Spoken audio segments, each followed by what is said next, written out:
How to use the new Pi Testnet feature. In this quick video tutorial, I'm going to simply show you how to make use of the new Pi Testnet feature. This functionality is actually available only on the Pi Testnet. So guys, let's dive right into the video. You're welcome to the channel. My name is Daniel. So in order for you to start making use of the Pi Testnet feature, looking right here on the screen, you can see where it says token at the bottom of the screen. You need to go ahead and click on that. So when you click on the token section like this, you're going to see this option of add tokens. You can go ahead and click on that, and looking here you can see featured and also you can see all tokens.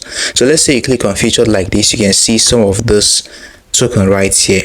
So you can actually select any of them if you want to actually add them to your token.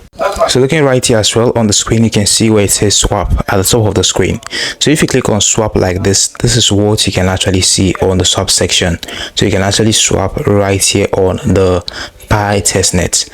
So going back like this, looking here as well, you can see where it says exchange.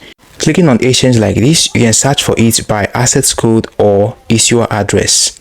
Going back as well, clicking on liquidity pool, this is what this liquidity pool page is actually going to appear as. So this is how simple it is to make use of the new testnet feature.